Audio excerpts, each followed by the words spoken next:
So this engine has a dead cylinder, and I'm just going to start by taking the intake manifold off. And I've done that video before, but we're going to do it again. We got a good view right here. So got some various tools laying on the engine. Let's start with this pipe right here. Can't really get to it very well, but normally I just find a way to squeeze my fingers in there and then wiggle the pipe back, and then we'll just take off that side too. Now with these, you know, you can get with your needle nose and stuff, but a lot of times I just use my fingers too much. That's why my hands look like really crummy. So let's move to the hose clamp here and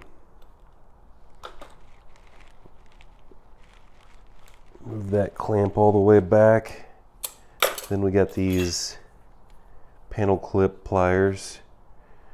Put it right in the middle there and then pry it back. And then I usually kind of just give that a gentle little persuasion. Pop this out of its tab, and then I pull this hose right here straight back. It does have a little metal collar on it, but I still just pull it.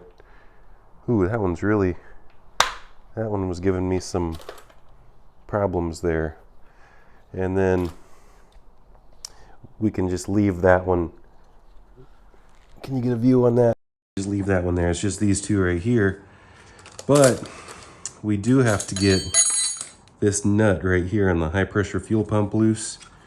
So we'll crack it enough to where we can finger it off. Now we will have to get this oil filter off. So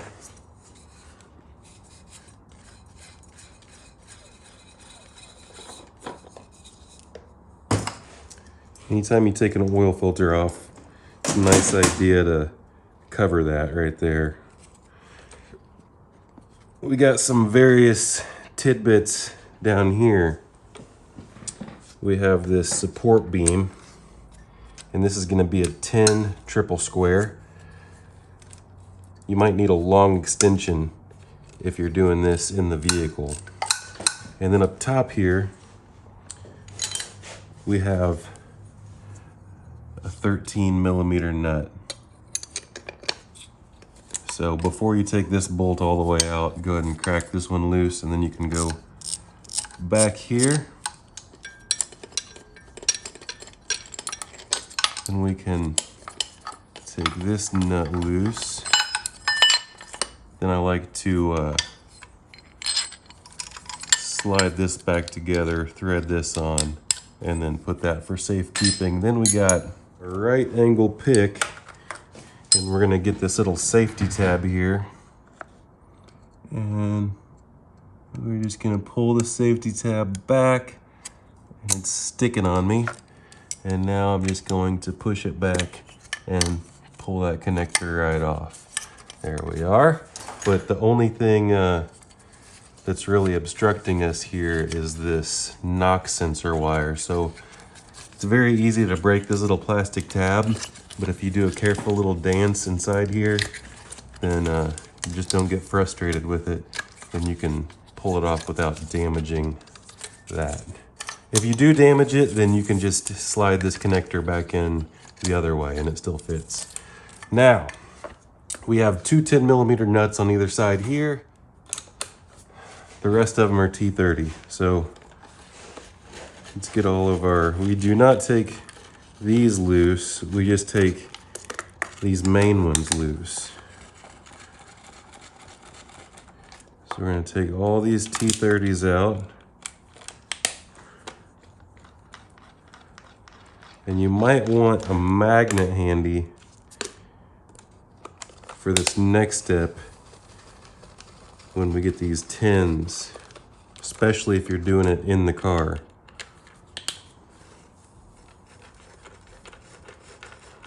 Now we got these bottom two right through these holes. You can kind of see where it goes through there.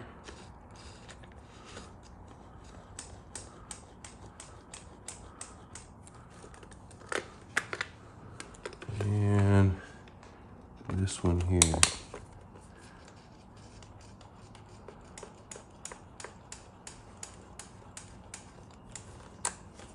Now we have our 10 millimeters. To show you right now, it's just a 10 millimeter on extension. And then we got a 10 millimeter on this side.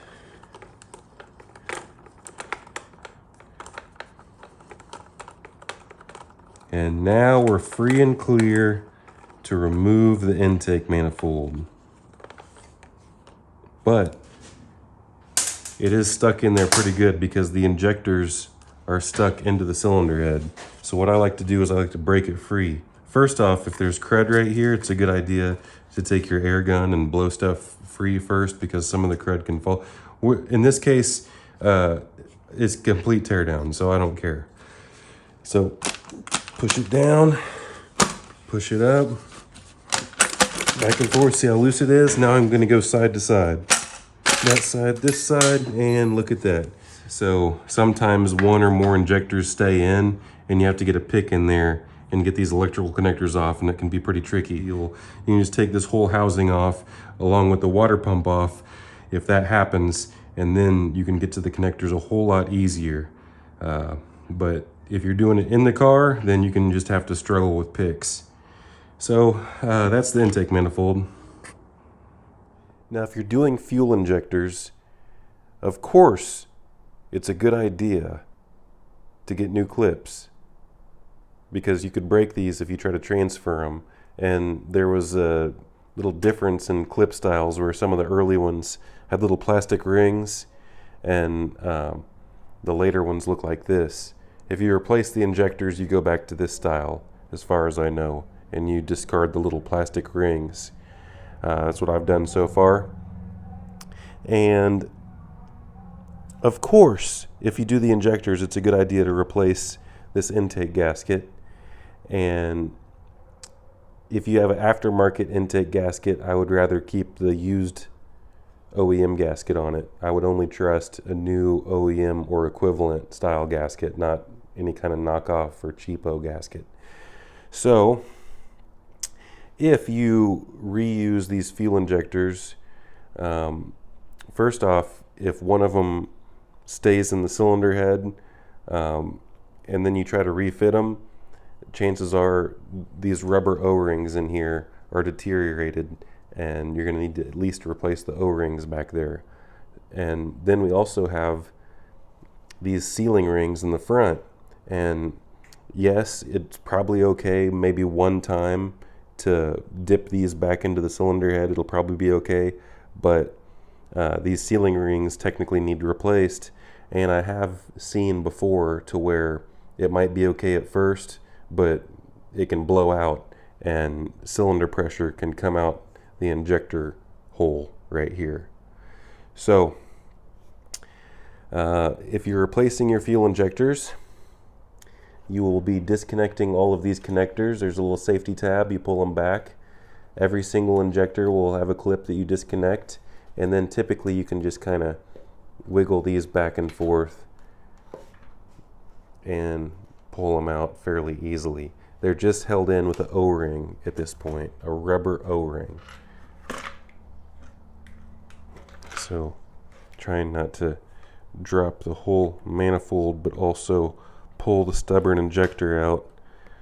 There we are. As you see, a little bit of fuel pouring out. Now, even if you grease this up, this old O-ring, 10 plus year old, if you push it back in this hole, chances are it's going to have a tendency to want to put a little slit in there and it could leak. So typically every time you remove the intake manifold, you at least need to have O-rings or full injector kits, or just replace the injectors. These cost like 50, 60, 70 bucks a piece, something like that. Now, when you put the new injectors in, when you buy the new injectors, it's going to come like this, without this top. This is part of the injector kit right here, this little top clip right here. The new injector will come with a new O-ring. Yes, it will. But it will not come with this part. Yes, you can transfer this, and yes, if you're very careful, you can pop these little plastic tabs off and transfer this part as well, because the new injector will not come with this little plastic hat clip. Or you buy the individual kits just for this part, because this part can easily be transferred. This is very easy to break. I don't want to break this because I actually do transfer these as well, but very, very easy to break these little plastic tabs. So just buy the kits. And that's a video. Move on to other stuff in the next video. I've already figured out that it's a cylinder number 3 issue, because cylinder number 3 exhaust hole is wet.